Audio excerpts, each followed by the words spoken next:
Okay. What is narrative structure? 6 questions left. Is it a descriptive technique? Is it the way the story ends? Is it a way of introducing a character? Or is it the way a story is ordered and put together by the writer?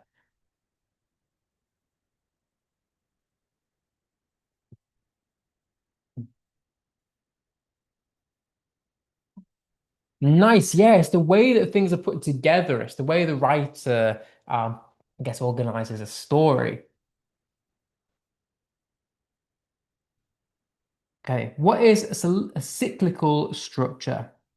I think it has the word cycle in there.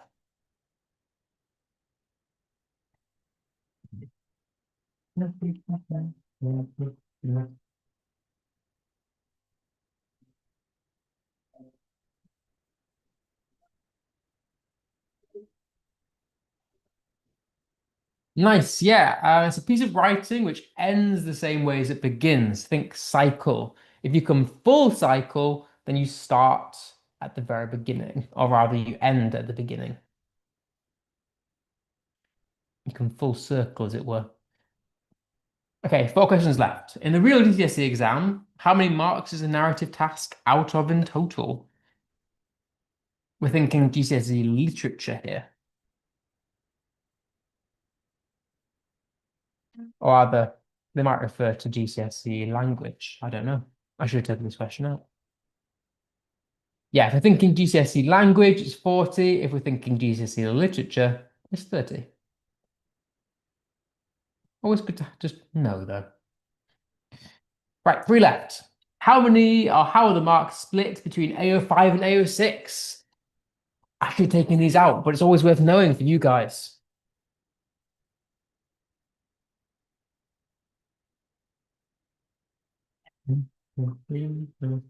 Good to just get used to this arrangement.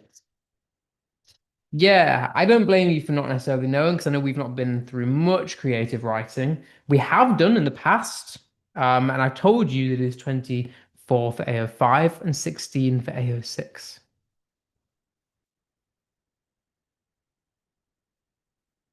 Right, 2 questions left. In descriptive writing, you are encouraged to explore all the senses. How many senses are there? Basically, biology question.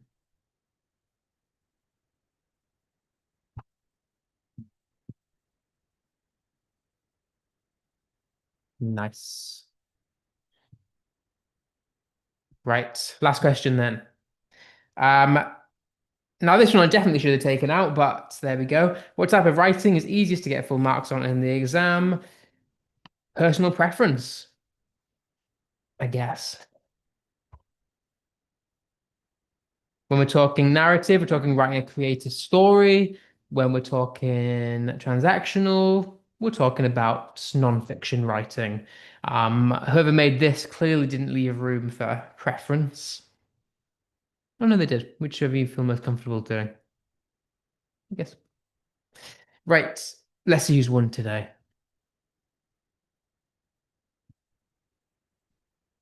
Third place, Blanc. Second place. But in our first place. Nice. Well done. And thank you as always for playing. We appreciate it.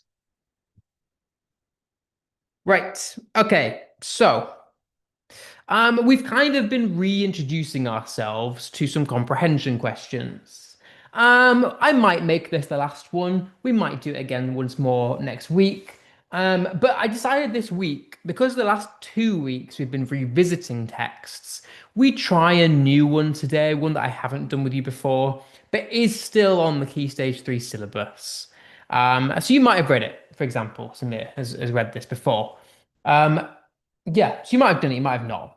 I'll briefly introduce you to generally what the book's about before we go into it, so that you have a basic understanding of the extracts. It's called Lord of the Flies. There was a BBC series recently out, I think at the end of last year, that was really good, and I'd recommend a watch if you are interested in this story. But it's from a book published in 1954, just after World War II. Um, And it's important to consider the fact that it was influenced by the writer's own experiences of human conflict and war, because that's really what the main message of the book is about. It's about how human beings are able to turn instinctively, let's say, to chaos and violence when civilization disappears. So it's a really good exploration of just what it means to be instinctively human and, I guess, primitive, the most primitive versions of ourselves. So what happens is a group of schoolboys are stranded on a deserted island after a plane crash, and then they have to try and survive without any adults. It creates some really interesting social dynamics because their society begins to break down, as you could probably expect.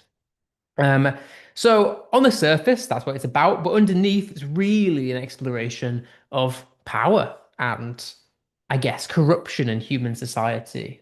Because it doesn't take much for their society to break down. Sorry, let me read the chat really quick. Can I remind you of the sentence types? I absolutely can. So there is simple, there is compound, there is complex, and then there's minor. So they're the four that I like to go through anyway. Minor sentences is when you've literally just got one or two words. For example, bang, full stop, or silence, full stop, or I don't know, cold, full stop. Um, then a simple sentence has to have a verb in it, like we explored before.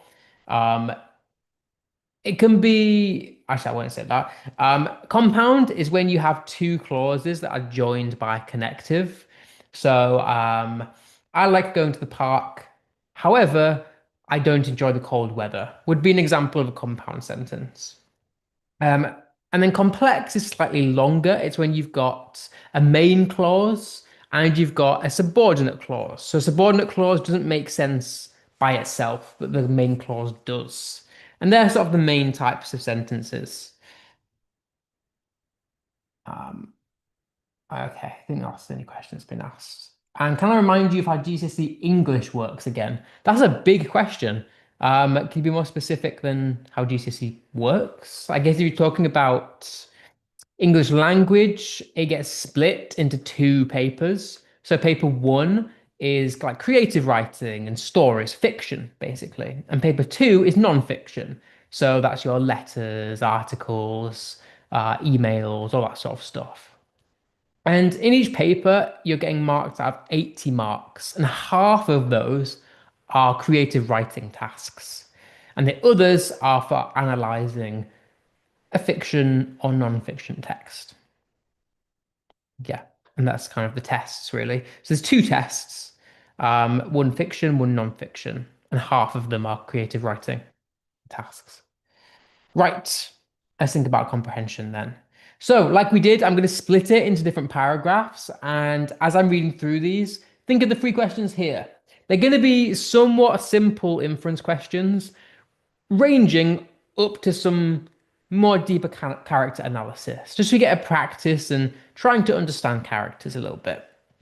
So, at last, Ralph ceased to blow and sat there, the conch trailing from one hand, his head bowed onto his knees. As the echoes died away, so did the laughter, and there was silence. Within the diamond haze of the beach, something dark was fumbling along. Ralph saw it first and watched till the intentness of his gaze drew all eyes that way.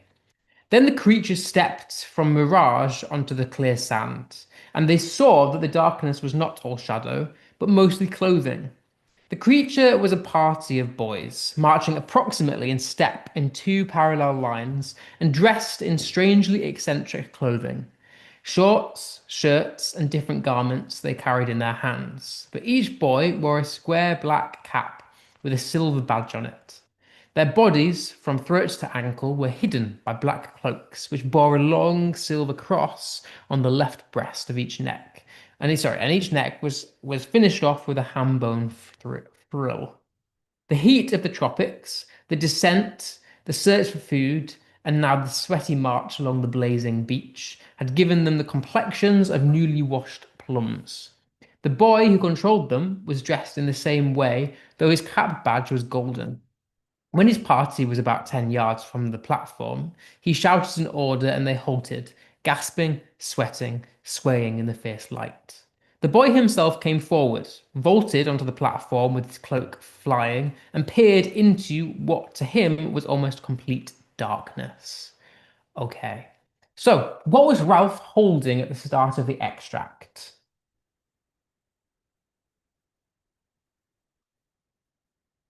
Yeah, it is. This is where I appreciate your audience participation, otherwise my lesson falls flat. And you guys are normally amazing. So we're looking for specifically factual things. Nice. Yeah. Couple of our answers here. It's the conch. He held it, the trailing from one hand. It was the conch that he held in his hand. Nice. And for those of you who aren't familiar, a conch is basically a shell that you can blow into and it makes a big reverberating sound. Okay, so how does the sound reflect the atmosphere of the text? Think about here, it says the echoes died away, so did the laughter, and there was silence. What kind of atmosphere does that create for a reader? Or like if you were in that situation, how do you think you'd be feeling if you were one of those boys?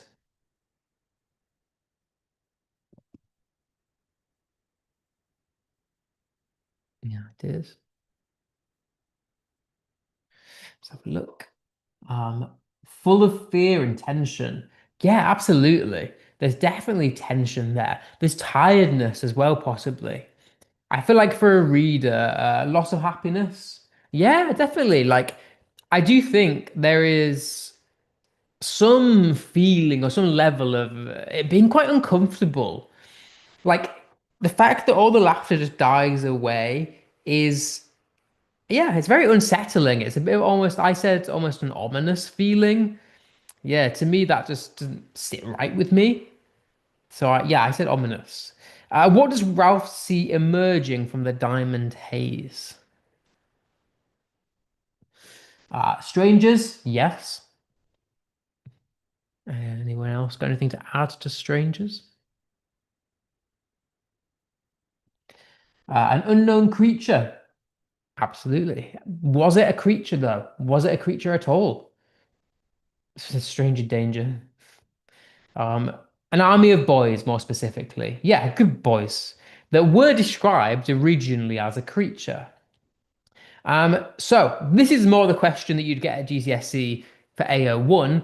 So state four things that we know about the group of boys. There is a multitude of things available for you in this passage. Are there any, let's say, factual statements that we know about the boys from this big chunk of text? Anyone want to give me any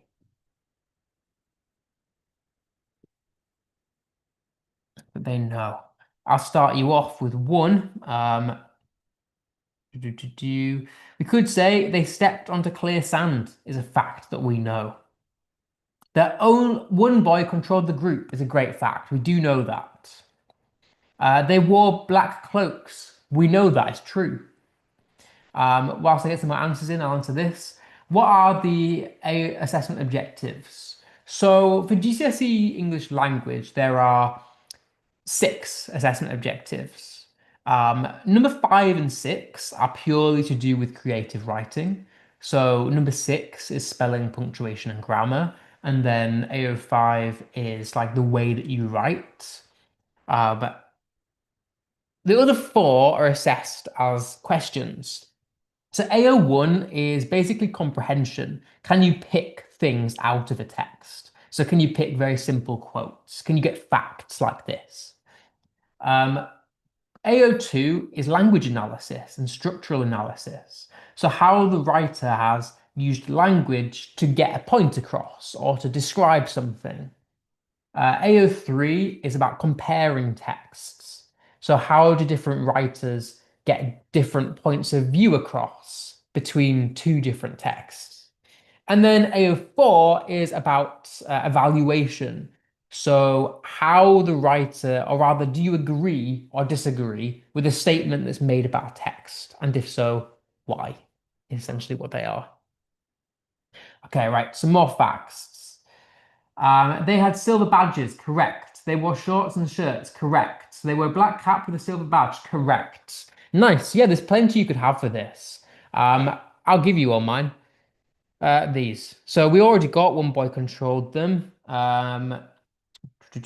got shorts, we got shirts, we got black cap with a silver badge, we got black cloaks. But yeah, also thinking they were sweaty, they were searching for food, they were gasping, it tells us down here. Any of those you would I would have allowed. We've got black cap, silver badge again. Yeah, any of those. And this is kind of the question that you'd see for AO1 at GCSE, except for you it would be multiple choice, but same sort of assessment objective. Okay, so let's think about this then. Somebody mentioned before about the boys being a creature. So my question is this: why? Why has the writer chosen specifically to call or describe the group of boys as a creature before revealing them as a group of boys? What could that infer about the way that Ralph feels? Remember, Ralph is a child. So how could that affect his perspective? And how could that affect the reader? It shows the group of boys are unpleasant. Yes, it's foreboding, isn't it? Like it's almost like foreshadowing the chaos that they will bring. Yeah, it's unsettling, isn't it? Imagination. Yeah, go down that line. He's a child. It is his imagination. But does that not tell you something about him and how maybe vulnerable he is? Like, he's scared, really terrified, to the point that he's almost seeing this black mass as being a creature, a monster. It's terrifying. Um, Creepy. They show that they, lol, for those. The boys had a bad vibe to them, and he was scared of them, afraid. Yeah, all of this, and I think if we're talking on a really deep level, I guess going along this line of what somebody said about them being bringing a negative vibe and maybe being an ominous presence. I think if we're talking about power, it almost displays them as like unified. Like they're not described as a group, they're described as one entity. And I think that reflects their power a little bit as well. But yeah, starting with this, someone said imagination. He's interpreting them as dangerous, and I think that's showing his caution, his fear completely. I mean, he's a child. And the fact that they come as a one big mass is threatening. So it should be. Okay, what key theme could this description be hinting at? I know we've talked very limitedly about themes in the past, but this was like back in October time. A theme is basically just an idea that goes or weaves itself throughout a text. It's something that we almost as a reader should learn from. Is there any like general ideas that weave themselves here?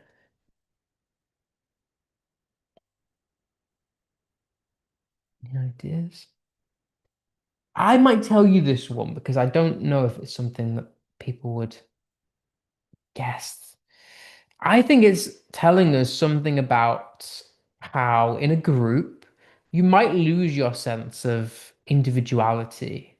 And I think it's linking to this idea that when there is no social hierarchy or there is no, um, I guess, society, humans do resort to their primitive and intimidating behavior. And I think that's really the theme here is how humans instinctively deal with, I guess, chaos. Yeah, it is from the Lord of the Flies. Okay, right. Um, where's the man with the trumpet? Ralph, sensing his sun blindness, answered him. There's no man with the trumpet, only me. The boy came close and peered down at Ralph, screwing up his face as he did so. What he saw of the fair-haired boy with the creamy shell on his knees did not seem to satisfy him. He turned quickly, his black cloak circling. Isn't there a ship then? Inside the floating cloak, he was tall. He was a tall, thin, and bony, and his hair was red beneath the black cap. His face was crumpled and freckled, and ugly without silliness. Out of this face stared two light blue eyes, frustrating now and turning or ready to turn to anger. Isn't there a man here? Ralph spoke to his back. No, we're having a meeting. Come and join in. The group of cloaked boys began to scatter from close line. The tall boy shouted at them, "Choir, stand still." Warily obedient, the choir huddled into line and stood there swaying in the sun. Nonetheless, some began to protest faintly. Okay, so why do you think the boy asks, I was meant to say, where's the man with the trumpet? Why do you think they ask for where the man is with the trumpet? What do you think that suggests about the group? Any ideas? If we're thinking that this whole text is about young boys who get stranded on an island and they're there without any adults and they have to survive. Why might he be asking where the man is?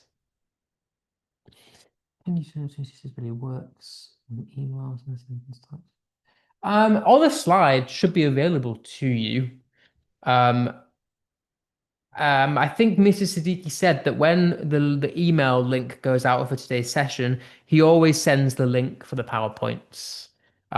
So I would check with your parents, but you can have access to all of these. I upload them, so you will have access to all of these. Any ideas why the boy asked where the man is? The trumpet. Any ideas? Gone quiet for this one. Literally anything at all. Doesn't matter if you're wrong. That's what we're here for.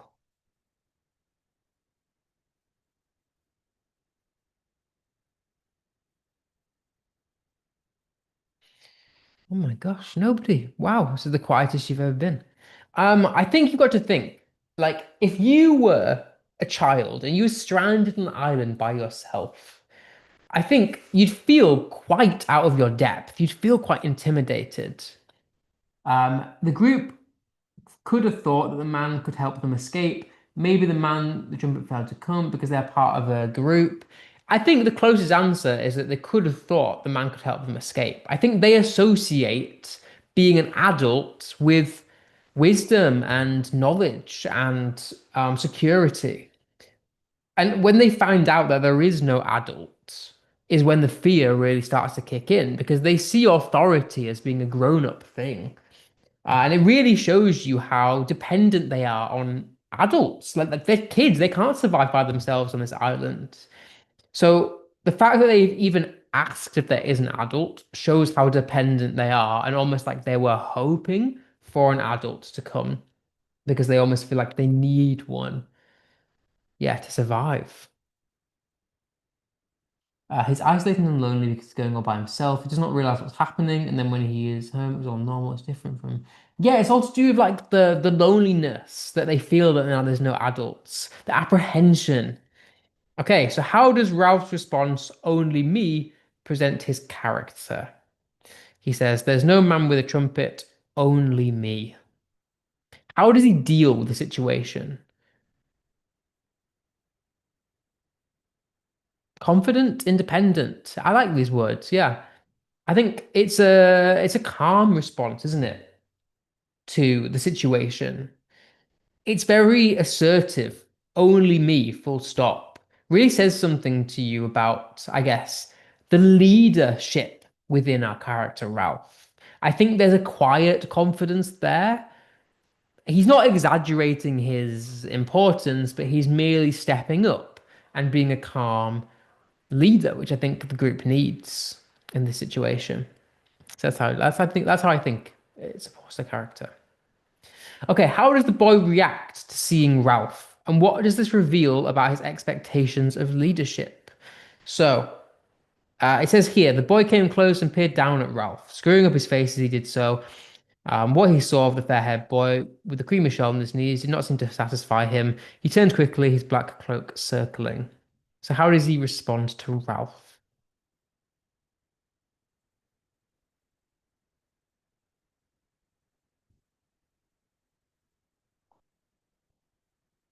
Any ideas? Ignoring, I don't know if he necessarily ignores. I kind of get you're on the right line. Jealousy, possibly. There's no evidence of it, but I do think, yes, you're not wrong. Look at what it tells us. He was dissatisfied by him. He peered down at Ralph, like he bends over and like looks down at him. I think that should tell you something about, I guess, what he feels as a leader. Like he's almost like Ralph doesn't step up. He doesn't have the qualities that maybe are the other boy wants or sees in a leader. Unhappy, he does not seem happy with Ralph. So the friendship could be weaker. Looked up and down. He absolutely does. I do think like he peers at him dissatisfied, and I think that tells us that he maybe values other things in a leader. Um, Possibly things like appearance he values. The fact that he looks him up and down, I think, could suggest that. Possibly status and strength. However, our guy Ralph more so brings fairness and cooperation, which I don't think the other boy particularly values. Okay, how does the description of the boy's appearance hint at his personality? He's described as tall, thin, and bony. His hair was red beneath the black cap. His face was crumpled and freckled, ugly without silliness. Two bright blue eyes, frustrated, turning, ready to turn to anger. How does that hint at what kind of character we might be dealing with?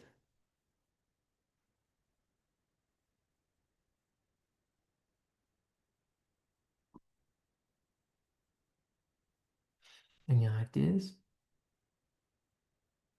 How might our other boy, or what might his personality be like if we're purely going off this description of him? Possibly from a rich family, yeah.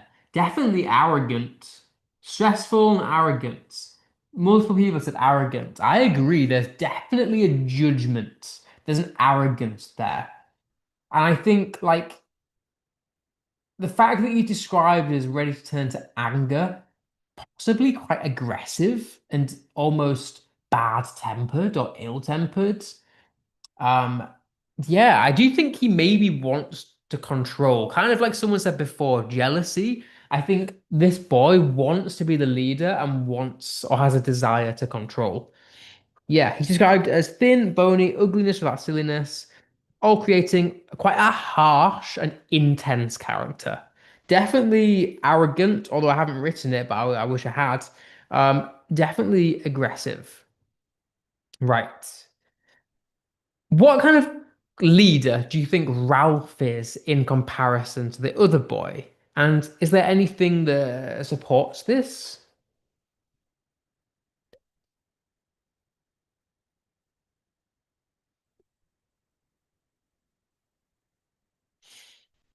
Yeah, it is. Let's look here. It says, um, no, we're having a meeting. Come and join in. The group of cloaked boys began to scatter from the line. Yeah, I'd focus on this. No, we're having a meeting and come and join in. What kind of leader might Ralph be? Quiet, organized? Absolutely. Yeah, I think both of those.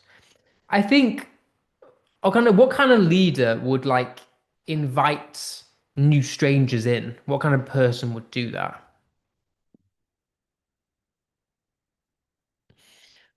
Cooperative person, wise, inclusive, warm, welcoming person. I think all of those, yeah. He definitely he doesn't rise at all. He doesn't rise to the other boy's aggression. In fact, he acts with calmness and is inclusive and cooperating. And we know that because he invites the strangers to join the meeting. Okay, how do you think the scattering of the choir, or what do you think the scattering of the choir, sorry, represents about the effects of power? How might this show the writer's intentions? Now, a bit of a harder question here. Um, it says here, the group of boys began to scatter from the line.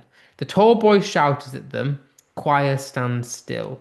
Warily obedient, the choir huddled into line and stood there swaying in the sun.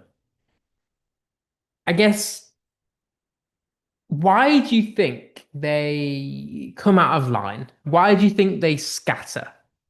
What do you think that tells you about power? When before they were in two neat parallel lines. Humble, wise, calm, join in. I'm guessing as well for the previous question. Corrupt. Power is corrupt. Absolutely, it is. And I think that's evident here because their reaction to power is like as soon as they get a hint that authority isn't watching anymore, they scatter, they leave the line. And I think it shows how the quiet is reluctant, Ralph is a ruler, is humble, scattering shows no confidence, a sign of weak power. Lovely. Yes, yes. So yeah, it's a sign of weak power, isn't it? Like, I think as soon as power is gone, their instinct is to leave the line. And I think that shows you just how almost exhausting the power is. And almost how like dictatorship is really a fragile way to rule.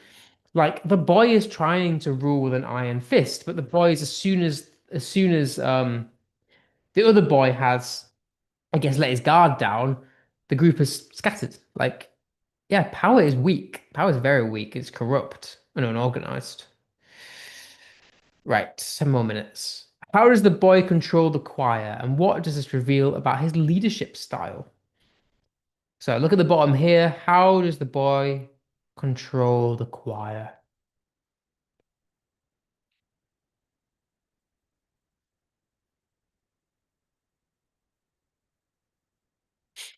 And it is for this one.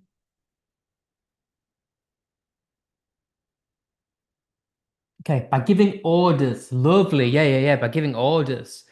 Yeah. So the tall boy shouted at them, choir, stand still. What does this show you about his, I guess, leadership style? Command and communication. Certainly command, less so communication. Controls them strictly, showing that he's terrible at leadership.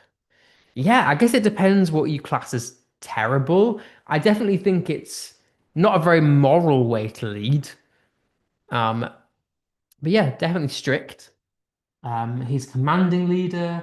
He gives them harsh, strict orders. He's dominating. Yeah, I think all of that. And the fact that they react wearily as well just shows you that he's ruling, I guess, not out of mutual respect, but as a powerful dictator. Like they're following him out of habit, not genuine loyalty. And I think that's shown by the fact that they scattered and that they're wary in their response. Okay. Right, so let's read the next bit and then think about these two. We might only get this one. Yeah, we'll get this extract done. So, but Merridew. Please, Merridew, can't we? Then one of the boys flopped on his face in the sand and the line broke up. They heaved the fallen boy to the platform and let him lie. Merridew, his eyes staring, made the best of a bad job. All right then, sit down, let him alone. But Merridew, he's always throwing a feint, said Merridew. He did it in Gib and Addis and in Matins over the precentor. This last piece of shop brought sniggers from the choir, who perched like blackbirds on the crisscross trunks and examined Ralph with interest. Piggy asked no names. He was intimidated by this uniform superiority and the offhand authority in Merridew's voice. He shrank to the other side of Ralph and busied himself with his glasses. Merridew turned to Ralph. Aren't there any grown-ups? No. Merridew sat down on a trunk and looked around the circle. Then we'll have to look after ourselves. Secure on the other side of Ralph, P spoke timidly. That's why Ralph made a meeting, so we can decide what to do. We've heard names, that's Johnny. These two, they're twins, Sam and Eric. Which is Eric? You know you're Sam. I'm Sam and I'm Eric. We'd better all have names, said Ralph, so I'm Ralph. We got most names, said Piggy. Got 'em just now. Okay, so what does the choir's repeated plea to Merridew, who's the boy that's now been named, suggest about their relationship to him? The followers are naive. They are, aren't they? They are just following along blindly, which really shows you something about what happens when there's maybe a lack of authority and power. People will cling to the most available source. There's some beef between them. Fair play. Yeah, I guess so. I guess less, I don't know if I would call it beef. That's quite an informal way of putting it. But I think there's certainly some, or that Meriju has authority, let's say, and not necessarily in an understanding way. Argument is a good way of thinking about it. Yeah, there's definitely no mutual respect between them. They're almost dependent on him for control and approval, but still kind of fearful for him at the same time. They don't trust him. What happens when one of the boys faints, and how do the others respond? What does this reveal about the group? So it says, one of the boys flopped on his face in the sand and the line broke up. They heaved the fallen boy to the platform and let him lie. So yeah, what happens when one of the boys faints? How do they respond? What does that reveal about the group? Kind of reminds me of the animals and Animals Farm. I like, yeah, it kind of does, doesn't it? I mean, it's the same sort of message in this book, really, about the dangers of being in a dictatorship. He didn't die, he fainted. So weak, corrupted, unorganized. I guess so. I think they think about this. Do they care about the boy? Have they shown concern?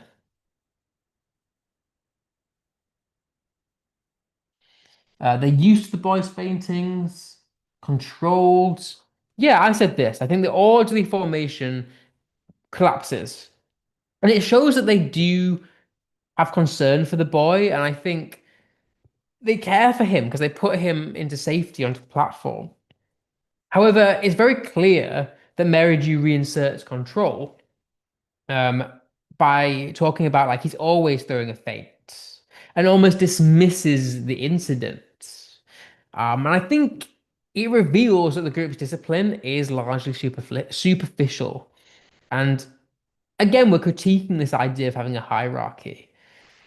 Because we've got to remember they are still children at the end of the day. And yeah, they are scared. Okay, right. We'll get one more slide done and then that'll be us done for the evening. Um, should we do this one? Yeah, we will do this one. What is the effect of the boys' laughter about past events? Or rather, let's skip this one. I want to do this one. How does Piggy behave in the presence of the choir? And what is this show about him as a character? It introduces us to a character called Piggy here. Um, yeah, what does he do? And these three lines here.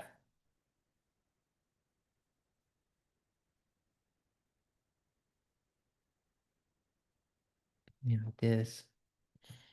How does he behave?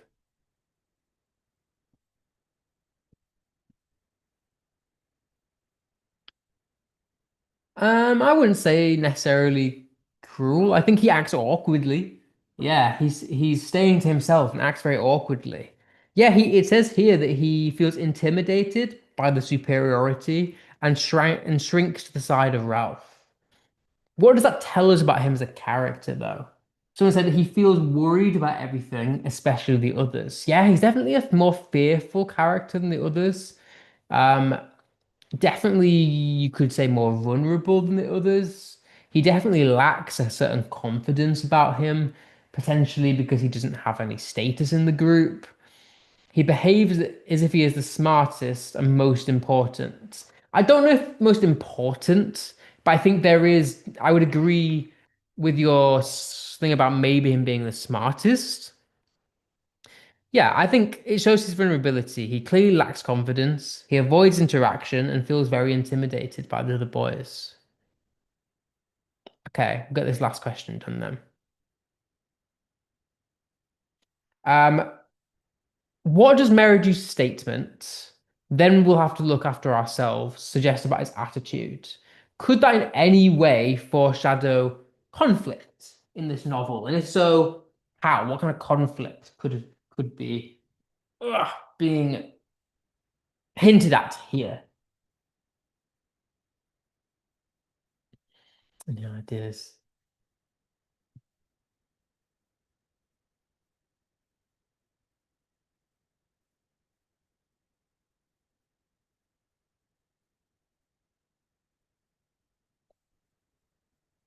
Maybe I'll talk you through this one because I want to very briefly look at the next bit if we have time.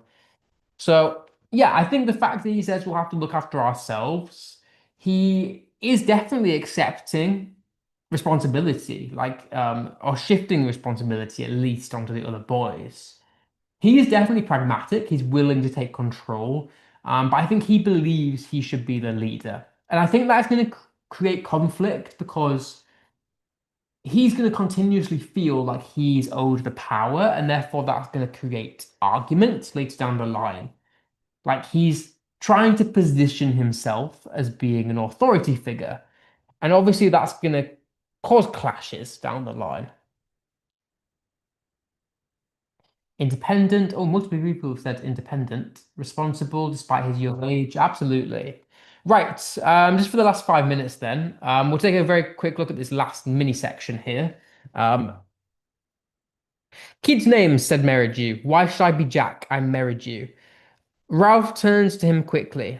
This was the voice of one who knew his own mind. Then, went on Piggy, that boy I forget. You're talking too much, said Jack Merridew. Shut up, Fatty. Laughter arose. He's not Fatty, cried Ralph. His real name's Piggy. A storm of laughter arose, and even the tiniest child joined in. For the moment, the boys were a closed circuit of sympathy with Piggy outside. He went very pink, bowed his head, and cleaned his glasses again. So, why does Jack, do you think, firstly, insist on being called Merridew? So, Jack's the boy that's come in with the group and as their leader. Why do you think he doesn't want to be called Jack? And what does that reveal about him?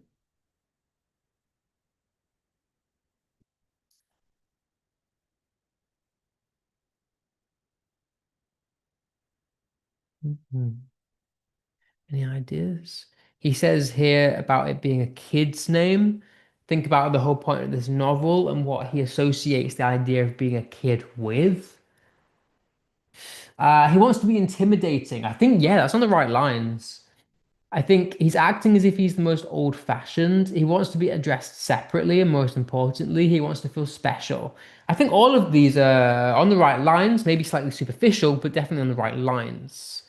I think he is a kid.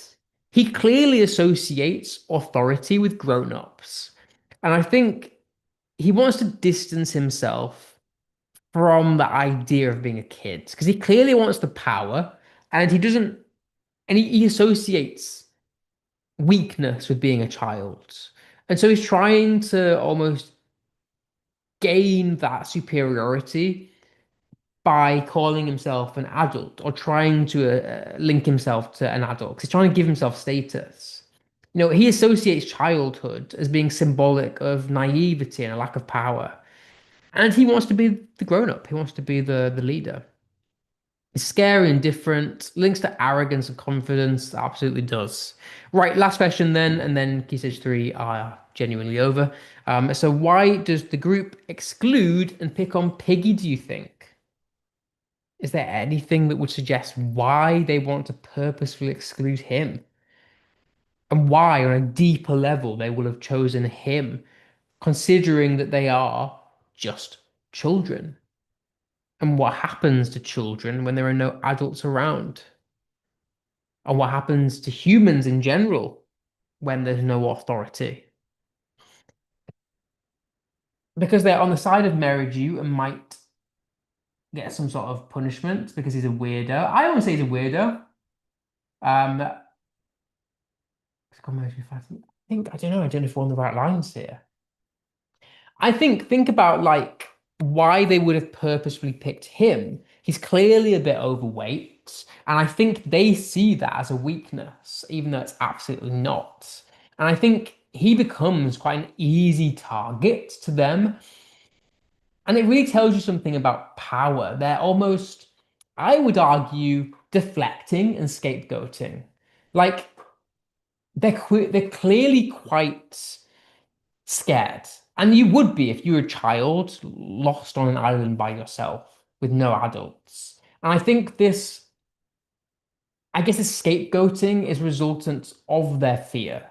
Like they clearly have underlying anxiety, and by picking on the weakest of the group, it's making themselves feel better, you know? So I said this, like they're mocking him as a form of scapegoating. By directing attention onto Piggy, they relieve their underlying fear and anxiety about the unknown island and lack of adult control. His vulnerability makes him safe to pick on, allowing the group to feel momentarily much happier and unified and safe, and powerful while masking their own insecurities. Right. So, for those of you who do like sending me stuff, I put together a homework task. I'll show you it now.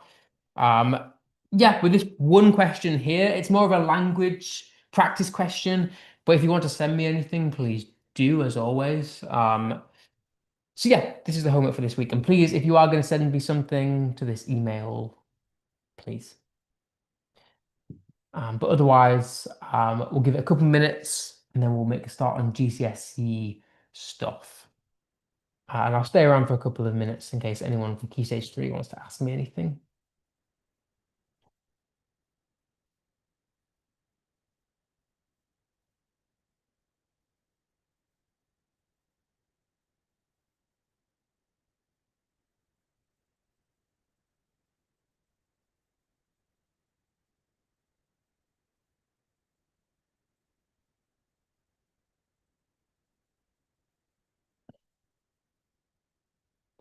Send the 2 point. What did you, I've gotten so many messages here. Can you send the 2 points again if that's all right?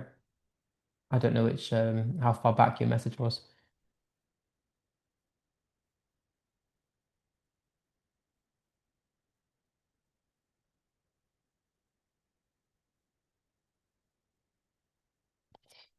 Right. Cool. I'm hoping everyone who wants the homework has got the homework. So let me get up this week's look at revision for GCSE.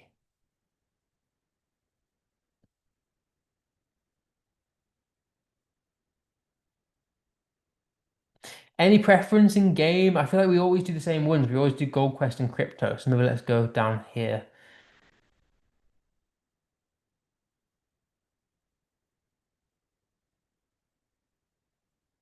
Oh yeah, yeah, yeah. If you find the slides, I'll get Mr. Siddiqui to resend them. But yeah, right. Tower defense has been requested, so that's what we're doing. I will literally make it 5 minutes. I feel is appropriate.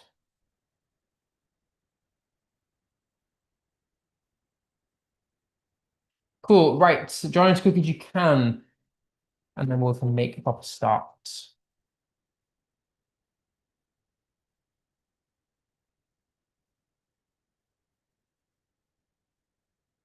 Mm.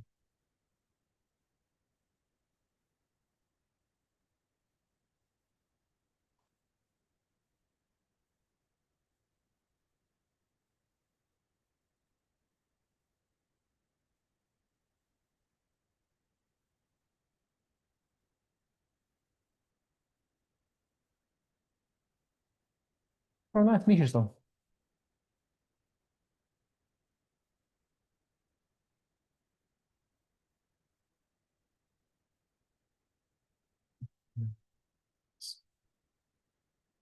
Ooh, actually, I've just seen your one. Um, did you get the marking back?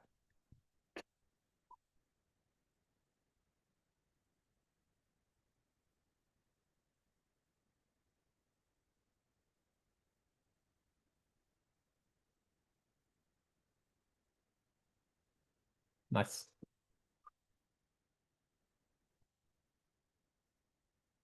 Right, literally 1 more minute because we need to make a start. There's only 5 of you in my game again, and there's 13 of you on. It's 8 people. Okay. Inappropriate names, guys. Can't be having inappropriate names. You will just get kicked out.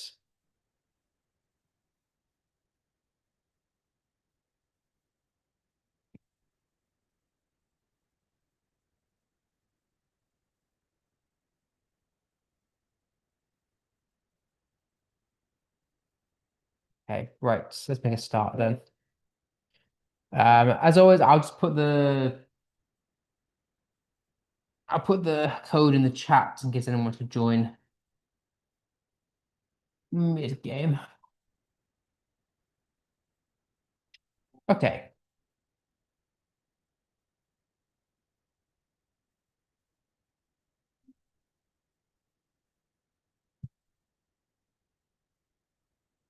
Okay, let me turn this down.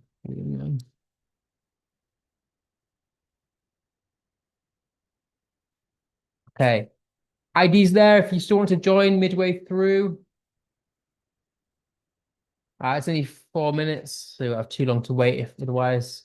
A good time if anyone wants to ask me any questions. Let's turn down the volume even further. Yeah, if anyone wants to ask me any questions, you've got 4 minutes, now's your time. Otherwise, let's play out.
Right, 3 minutes left.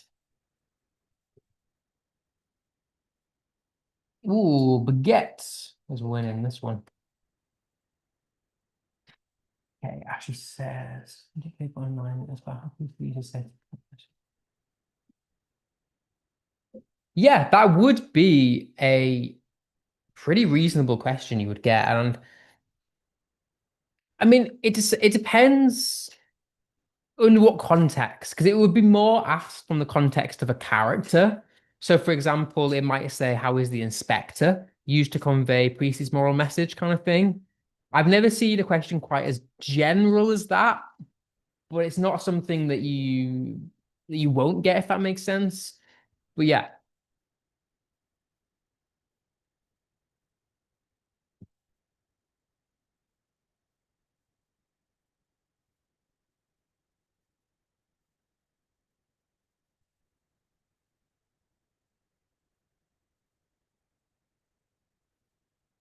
I mean, for that kind of question as well, you could, I guess if it is that general, you could always start referring to setting and props as well, and themes as well as just specifically characters.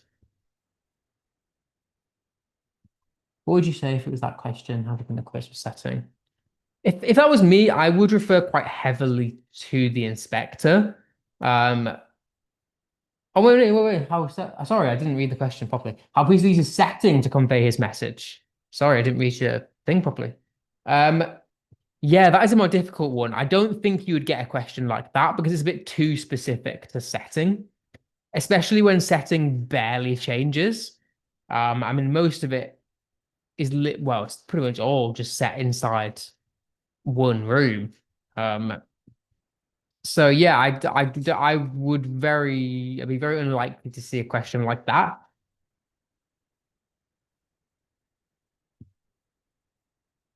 You could talk about lighting if that is the case, like the purple hue, or even the change in lighting when the inspector enters.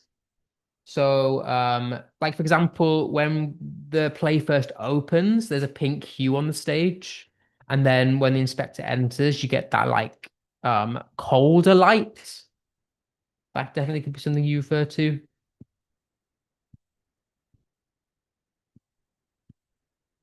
Right, 15 seconds remaining.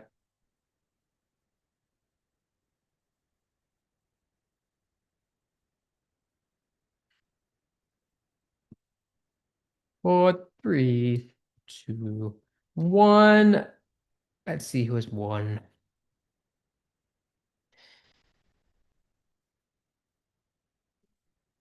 Classic. Nice. Right, let's read the report. I love seeing the report. Makes me feel confident. All right, 80%. I felt good. That's up from last week. I think was it 66 last week? Lovely to see. Nice. A little bit lower here, the percentages. Nice. On the whole, pretty good. I'm pretty happy with that. Right. Let's get on to what we're doing today then. Um, yeah, we might make this a little bit of a shorter one. We might not. Basically, it was requested to me by a few people now that we start just running over some past papers. Um, I agree. I think let's just work our way through everything that we've done. So today I'm going to focus on questions one and two of paper one. We'll run through a couple of examples of each question. Um, yeah, we'll see how long it takes, I guess, to get through question two. Because I have two examples for you, but we might just do the one. We'll see. So let's first do some revision of question one. Now, question one is assessment objective one, and it is really easy. So you don't want to be getting question one wrong.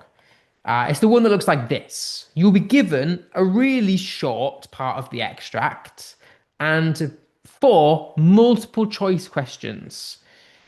You cannot go wrong. They are multiple choice. So you want to be getting full marks on this because it will really help you later down the line and give you some leeway. So let's make this interactive. I always appreciate you guys joining in. A lot of today only really works if you're going to be interactive. So yeah, only I can see the chat, so don't worry about any of that. Okay, it was a cold grey day in late November. The weather had changed overnight when a backing wind brought a granite sky and a mizzling rain with it. And although it was now only a little after 2 o'clock in the afternoon, the pallor of a winter evening seems to have closed upon the hills, cloaking them in mist. It would be dark by 4. The air was clammy cold, and for all the tightly closed windows, it penetrated the interior of the coach. The leather seats felt damp on the hands, and there must have been a small crack in the roof, because now and again little drips of rain fell softly through, smudging the leather and leaving a dark blue stain like a splotch of ink. Firstly, why had the weather changed? And what arrived overnight? Any ideas? Sorry, it's me. Was it because it was November? Was it because it was nighttime? Or was it because it was due to wind? The weather had changed. Any ideas? Really should hopefully be a little quick decision here. Um, nice. We've got all four here. Right. Nighttime is correct. Oh, sorry. No. Not the nighttime. It was windy. Don't get confused. They try and throw you off. It says the weather had changed overnight, but it doesn't say the weather had changed because it was nighttime. Be careful.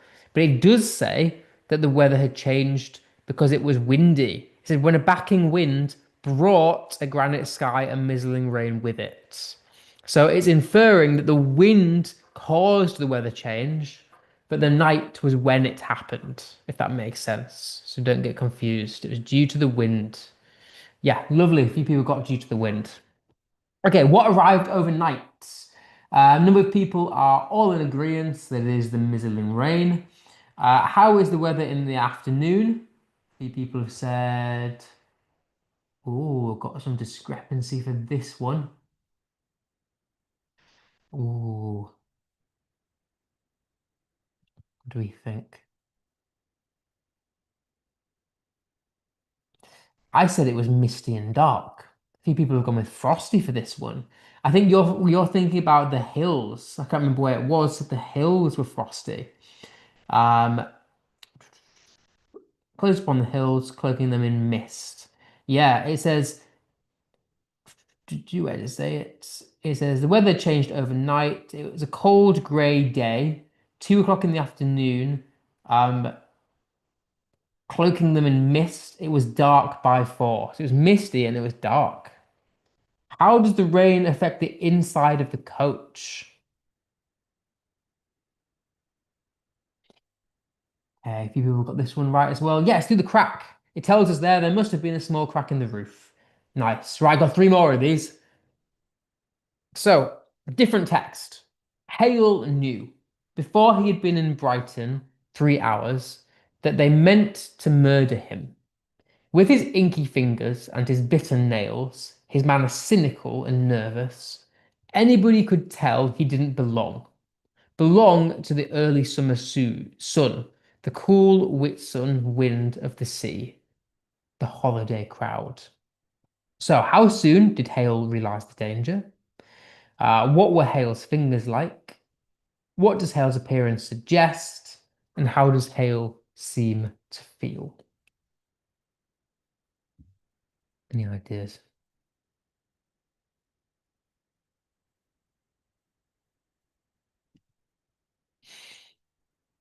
Give you a couple of seconds, because I know a lot of people are doing them all at once. I like how multiple of you have instinctively started doing it as numbers now. Okay, so lovely. I think everyone that's put in an answer has got the first one right. Yes, before even arriving to Brighton. It said before he had been there. Absolutely. What were his fingers like? Okay, a lot of people got this. Everyone's got this one right as well. It's inky and bitten. What does Hale's appearance suggest?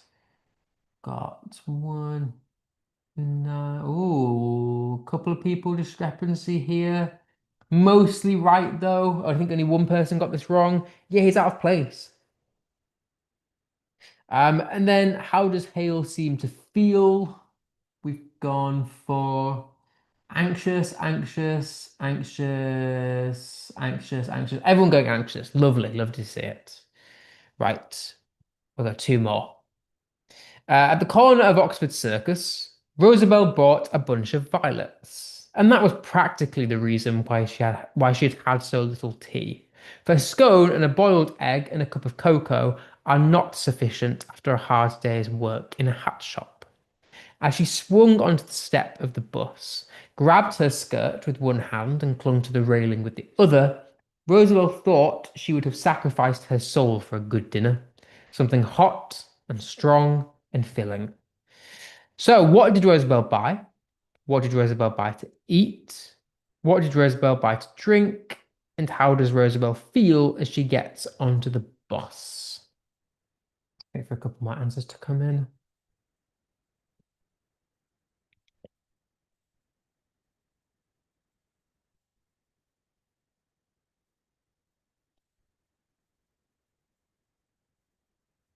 Someone said, how do I revise in year 10?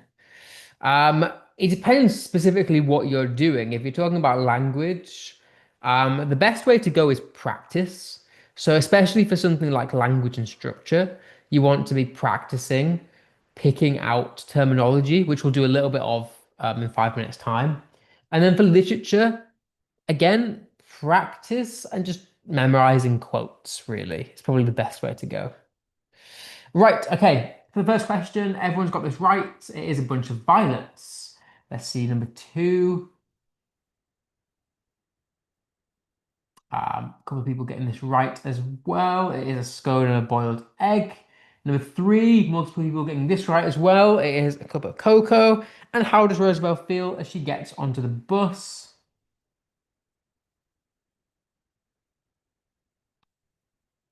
Anyone know this one? We've got one answer so far for this one, but I want to see if everyone agrees.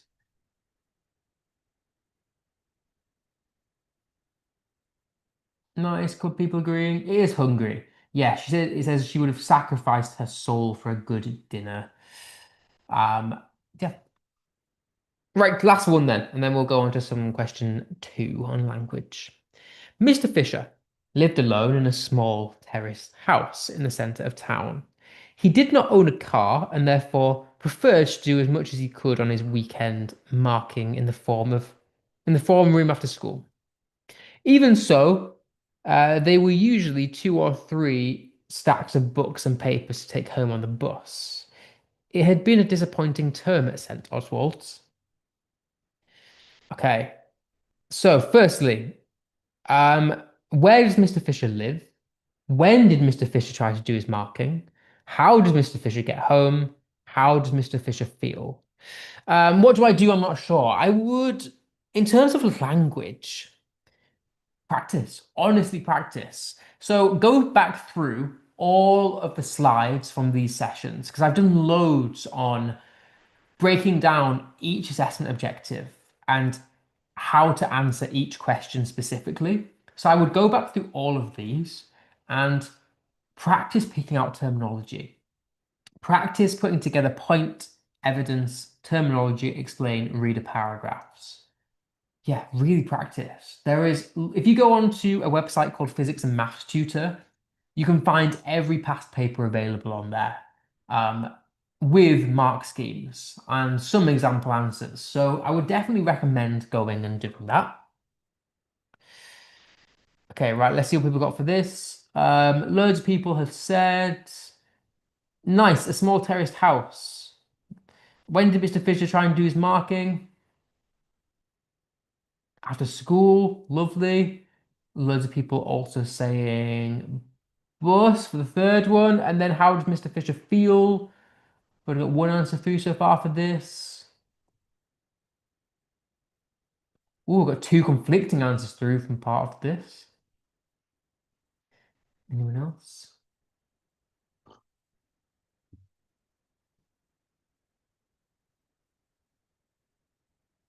Okay, it is disappointed. Yes, it'd been a disappointing term at St. Oswald's. Okay, right. I haven't had a language teacher all year. That's not great. In terms of English language, that's definitely something you should complain about because you should not have not had a teacher at all.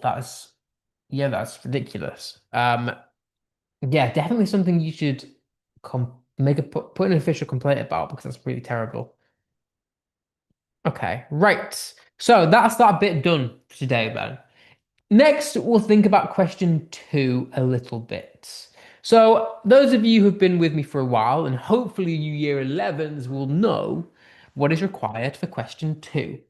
So, let me do some writing. So, for question two, let me move these down. We've been through assessment objective two together um, a number of times. When you're thinking about paper one, question two, we're looking specifically at language. So you can ignore any structure or anything like that. We're looking at specifically choices of words in terms of how the writer does something or presents something in a certain way. If we're thinking, and I just wanted to briefly remind you about the structure of how to write an answer to question two. And this is applicable as well. You always want to be ranging or sort of going towards Peter paragraphs, or at least I would always answer this specific question with a Peter paragraph. And what I mean by that is point, evidence, terminology, explain, and the reader. So when we're thinking of points to begin with, you only need a very simple, direct point. So the question that we're about to tackle is this one here. How does the writer use language to describe the old man? So if you're thinking about points, you really only need to be writing something along the lines of the man is presented as dot dot dot dot dot. You should always be starting your paragraphs with a very basic point, or at least I should say perceptive point. Now, perceptive just means have you thought beyond the literal? Have you thought a bit deeper about this that maybe in a way that somebody else wouldn't have thought about this? So we're not really looking for literal things. So we're not really looking for appearance descriptions or anything like that. We're thinking about personality. We're thinking about our associations to this character, something perceptive, something beyond the literal. And I would always support that. Let me change this horrible color with evidence. So when we're talking about evidence, we're talking about short quotes, hopefully two times short quotes that you can link together that both bolster the point that you're making. So I'd always aim for two short quotations to support your point. Now, terminology, we're thinking specifically about language devices. And I've been through extensively with you the language devices, or at least the available ones. So we're thinking of things like personification, metaphors, similes, alliteration, rule of three, repetition, etc., etc. Um, and then the reader. You should always be ending your points by thinking about the reader. And I've mentioned this to you multiple times, but I'm going to reiterate this to you. My tip for the reader is always try and think about the atmosphere that is created from a piece of writing. And when I mention atmosphere, what I mean is how has the writing made you feel? Or if you were this character, how would you feel? Putting yourself in their shoes. What is the overwhelming feeling that is presented? Now, the reason this is a bit of a trick is because atmosphere is technically a language device. So if you're using it in your explanation of the reader, you're upping the amount of terminology that you're using. It's very useful. So yeah, they're the kind of things that we're hoping for here. Okay, so let's read through this together. And what's going to happen is I'll pick the quotes, and in the chat, I want you to think about what are the points? How is the man presented? And why? And then we'll go on to think about terminology, and I'll get you to pick out the relevant ones. Okay. So, how is the writer use language to describe the old man?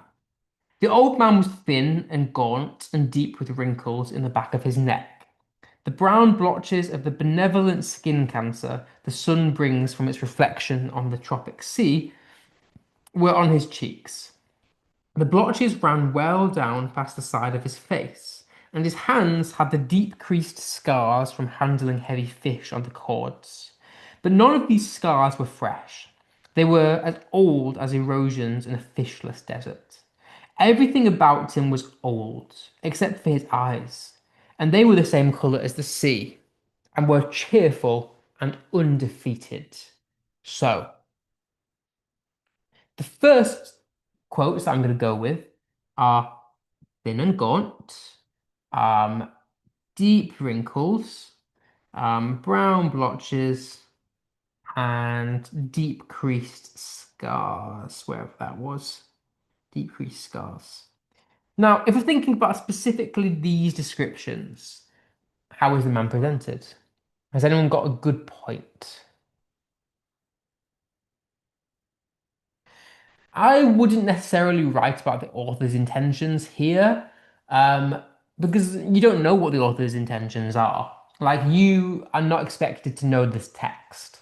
So that's really only literature that I would include author's intentions for. Um, Unless obviously you're talking about non-fiction, of which we do know the intentions of the author, but not here. So we've got overworked is an adjective that's been placed into the chat. I like it. I think let's go down this. Through endless suffering. I like it. Lovely. I agree. I think there's this idea here. Get the right color. Yeah, there's this sort of idea here that he is almost like physically worn from experiences, that he's been through the suffering, that he's overworked. And this is like the consequence of that. Okay, so let's go with overworked. Someone said, suffering.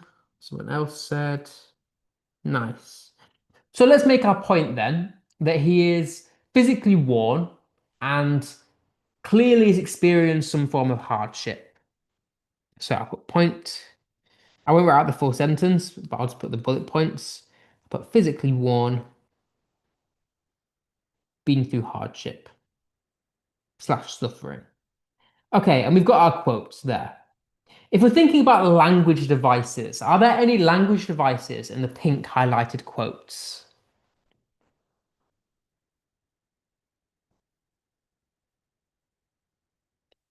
Good terminology. Think about the what we've been through. Any ideas? Just for now, think about the ones that I've highlighted, but you are absolutely right, Ashley. And we'll come on to that because it's a good point. Oh, you mentioned the plosive alliteration. I love it. Yeah, the brown blotches. Absolutely. We've got that plosive alliteration there of the brown blotches. Nice. Anything that links these quotes together? Any sort of. Oh, I didn't even notice that. There is the repetition of deep. I like it. Yeah, I genuinely didn't notice that. Repetition of deep. Lovely. I love it. I would even say there is a semantic field here. I'm going to put semantic field. My pen writes. Yeah, like I think there's a connection between these words, like the deep wrinkles, brown blotches, the scars, the gaunt. It's all giving this imagery of deterioration. I put field of, my pen is very stop start. I do apologize. Yeah, there's like this imagery and semantic field of deterioration, like the gaunt, the wrinkles. It's giving this imagery of exhaustion, like somebody said before. This idea that he is overworked, that he's, I guess I'm going to add to that, suffered. In fact, somebody said before. Yeah, and all of this presents this idea that he's exhausted, he's suffering, he's deteriorating, and therefore it supports the idea that he is physically worn and he's been through a lot of hardship. And we've kind of got our explanation there. Like, it's emotive. Like, and I think as a reader, or rather, what kind of atmosphere does this create as a reader? Like, how does this make you feel, knowing that he's been through hardship, that he's suffered, that he's exhausted, that he's deteriorated? A semantic field is a group of words that are all within the same theme. So, for example, here we've got gaunt and wrinkles, and blotches, all associated with physical decay. It's all sort of within that theme. Any ideas? To me, I feel like as a reader, I think there is like a respect there for this man. I think there is definitely a sympathy because we've seen the suffering. Like, of course, we feel kind of bad for him. But I think we have to respect him because despite all of this hardship, despite the clear physical decay, he comes out of it alive and undefeated. And I think that creates, at least to me, quite a reverent tone. I'm going to put like a reverent tone. Like, that's almost inspirational. I'm feeling inspired by this man. He's been through so much hardship, but he's come out the other side. Yeah, and I think that's kind of what it's trying to tell you here. Let's see what's being said. Sorry. Could be a warning to the readers of the dangers of cancer. I think I agree with that, but I think we're thinking slightly too literal. Like, because when it says the brown blotches, it is kind of, I mean, it literally says benevolent cancer, right? I think we've got to think sort of beyond that. Like, he's still here, isn't he? Like, yeah, yeah, he's still here, and I think that's something to be inspired by and to be appreciated. Okay, I'll hide the next quotes to you then. Let's go. Let's go. Ashley's quote. I really liked it. Do, do, do. So the deep creased scars, as old as erosions in a fishless desert. A bit bigger. There we go. So the deep creased scars, as old as erosions in a fishless desert. How does that present the man?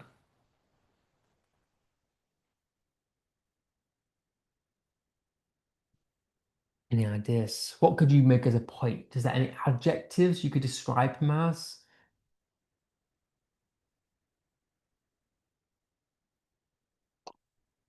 Anything that tells you about his life and his experiences? Old and hardworking. There's a simile. Oh, you've picked out lovely. Ahead of your time, but absolutely right. There is a simile there, as old as erosions. Yeah, and I think overworking is a good way to describe it again. I think I would maybe use this as the evidence for suffering. I think there's this idea of endurance. I'm gonna put how would I write this? Let's put struggle and endurance.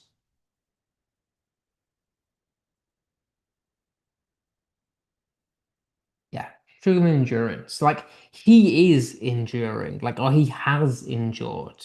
No, I think it's better to say he is enduring. Like he is getting through, he's pushing through, he's resilient, he's strong. All of this we know. And I think the fact here you've got this simile, as somebody said, as old as erosions in a fishless desert, deep creased scars. And put erosions in a fishless desert. Like this is a simile, so let's do some unpacking of some connotations. Um, what does this simile tell us? Like, what? Why is he? Why have his scars been described as erosions? When you think of erosion, what do you think of? Because this is where we need to get our perceptive thinking in there. Because yes, on a literal level, an erosion is like a carving of something. It's like a physical crater, let's call it. But we're not looking for literal. We're thinking of on a simile metaphoric level. Why is it an erosion? Breaking down is a nice way of thinking about it. Um, why though? What causes erosion? Where does erosion happen?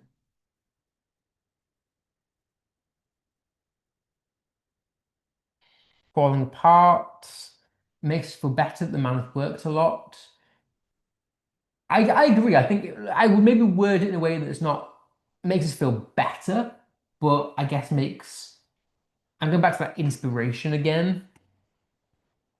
Gradually worn away, which shows his weakness, although he's still surviving. Nice. So I'm gonna put so erosion is like gradual wearing.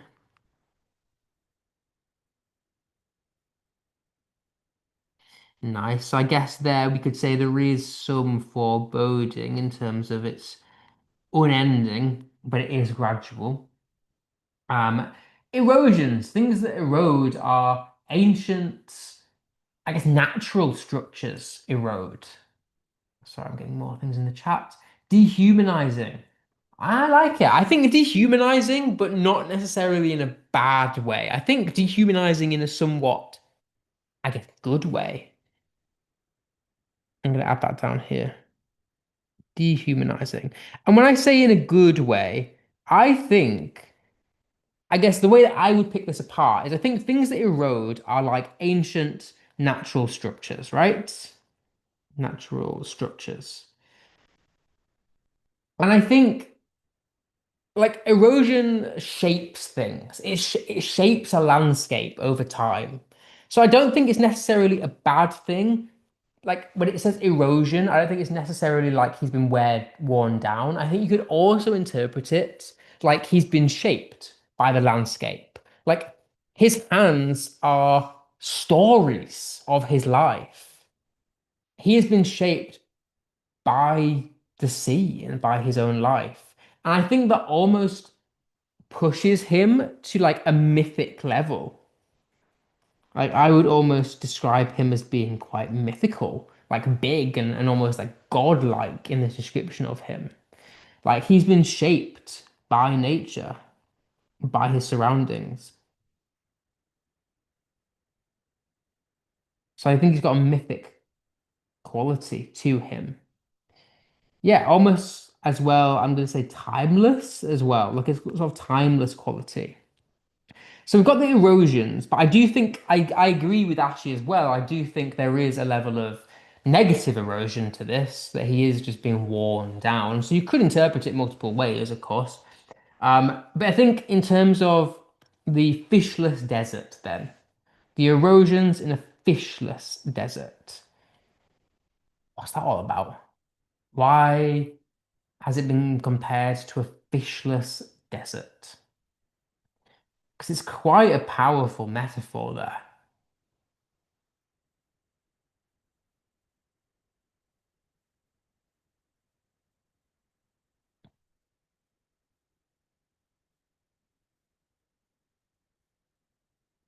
Think about on a literal level, he works as a fisherman, he works on the sea.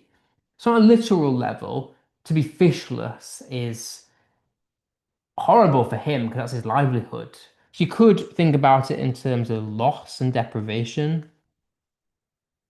It's deprived, yeah, with deprivation. But I think it's almost, I guess, makes his scars symbolic then of, I put symbolism. I think it's symbolic of physical labor, but also emotional resilience. Emotional resilience. Like, yeah, because a desert is dry, it's barren, there's nothing there.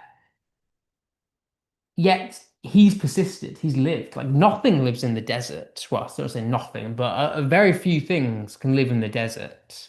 But he has. He's survived with very little, showing his, I guess, emotional resilience to this. He's been able to survive in a metaphoric desert. So it really presents him as this mythic character that he was able to do that. Yeah, that's how I would deal with that. Let's do one or two more. Natural process, mission foreshadow the process of death. Yeah, I think I like it. I think the foreshadowing of death is a very negative way to think about it, but it's not incorrect. Oh, nice. I didn't. Yeah, Ashley's got it right on. I love that juxtaposition. Let me change colors. Yeah, I think there is that juxtaposition there as well. The fishless desert. Ashley said it's life against death almost. Juxtaposition. Yeah, let's see what Ashley said. The lack of fish may show the richness of life and how he no longer experiences those pleasures. But equally, does that not link back to this emotional resilience? He's no longer able to feel those emotional pleasures, but it doesn't mean he doesn't enjoy life. It doesn't mean he's not still surviving, still there. And I think that's the inspiration of it as a reader. But I love it, Ashley. You're thinking really deep into this. So yeah, the fishless desert is that life against death kind of thing. The full of life versus no life, past versus present. Right, let's do another one. Let's go with change my colors again. Let's go with this. Um, Everything about him was old except his eyes. Bit of a different one. What could a point be? Why do you think the writers told us that everything about him is old except his eyes? What do you think that tells us about this man?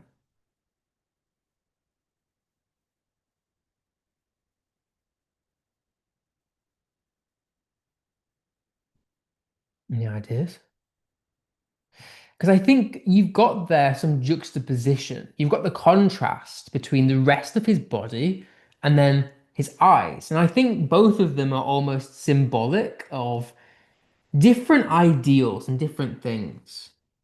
So everything about him was old except his eyes. Old except his eyes. So firstly, you've got that juxtaposition between his body and his eyes. But I think let's think about what his eyes might represent on a deeper level. Like what might his eyes and his body symbolize? Any ideas?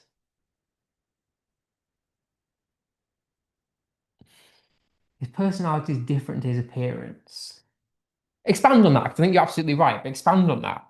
What is his personality? What is his appearance? And how are those two things different from each other? Because we've seen in the previous like sentences that his body is worn, it's physically eroding down, but his eyes aren't. I think go to the old age idiom that says the eyes are the window to the soul. Could that not suggest something about his personality? That his eyes are still lively. They're still, I guess, I'm going to put symbolic of soulful vitality.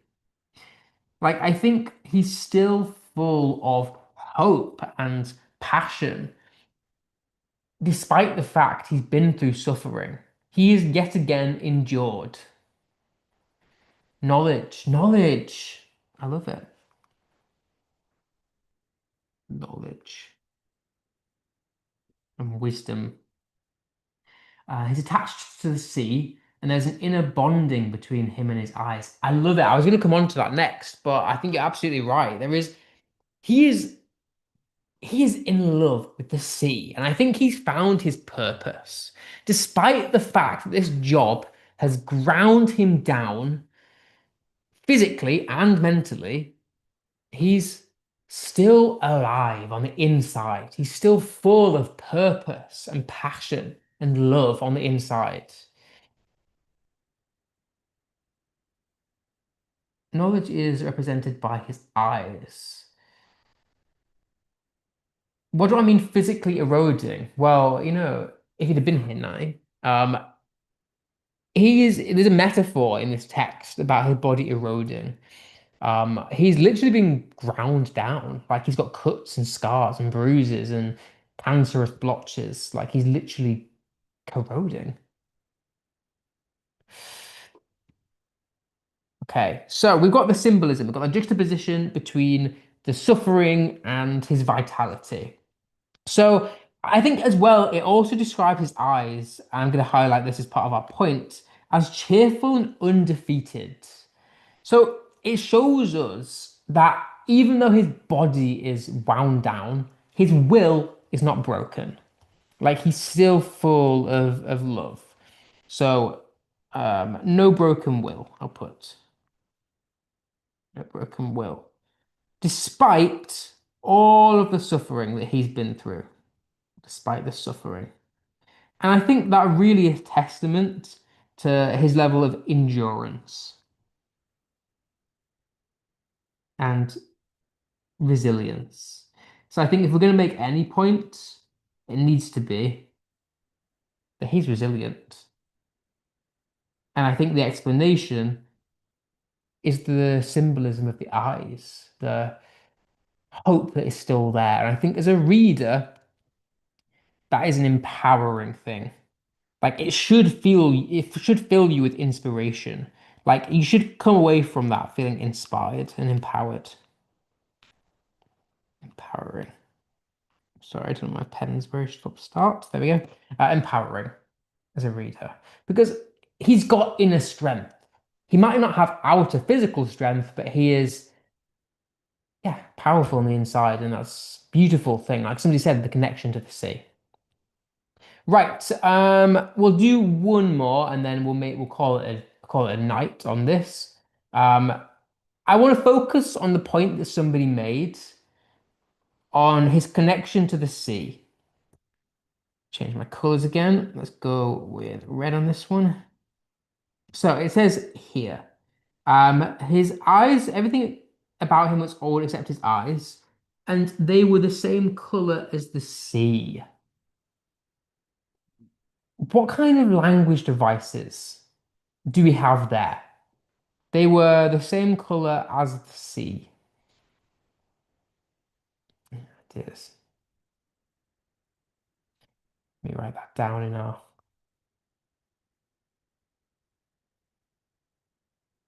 same color as the sea.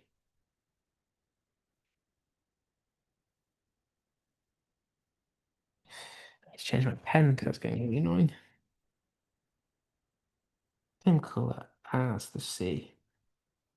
I think this definitely shows us how connected he is to his profession and to his passions, at least. I think there you've got, I guess, the simile as being as of the sea.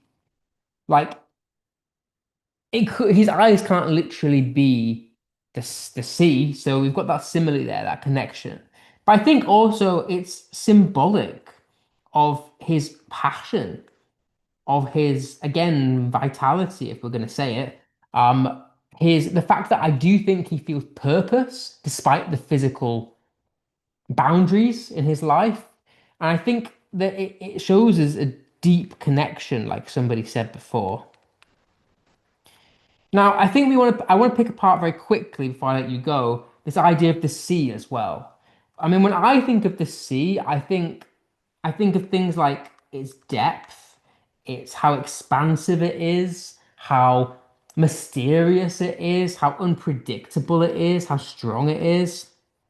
Predictable, ability, how strong it is. And I think the fact that we're comparing this man's soul, because we know that the eyes represent or symbolize his soul, I think it tells us a lot about his personality. That the sea represents danger and life. That he shares this same depth, the same unpredictability, that same strength. And it's in his soul. He's connected to it. He's one with the sea. So much so that he literally shares its traits.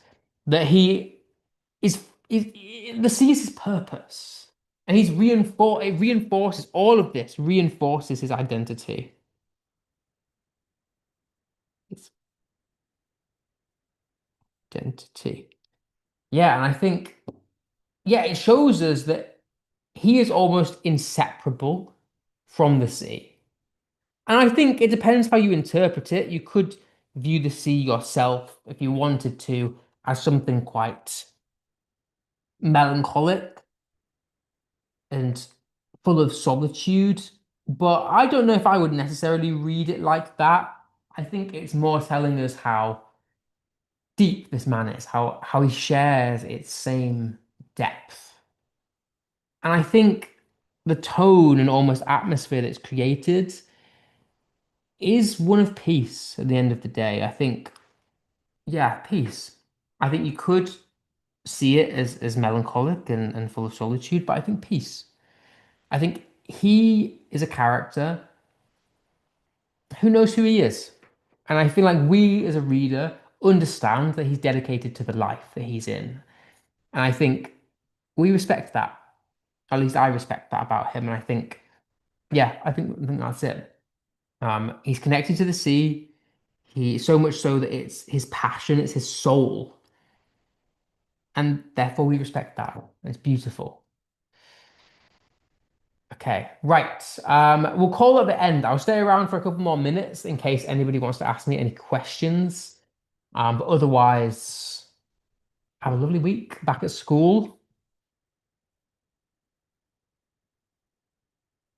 Oh, I like that actually. The waves represent the ups and downs of his life. Oh, I love that. It's a really nice way of thinking about it.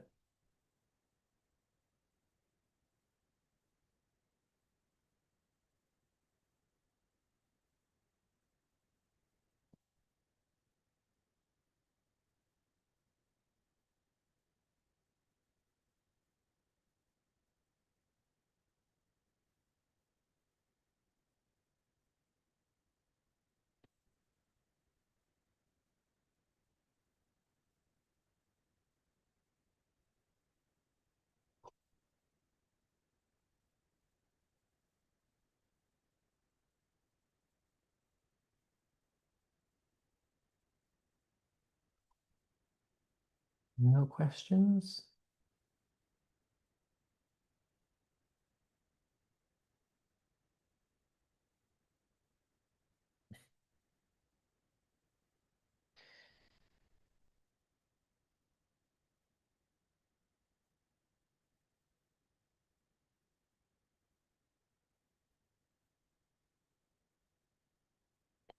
Right, I guess since there's no questions, I will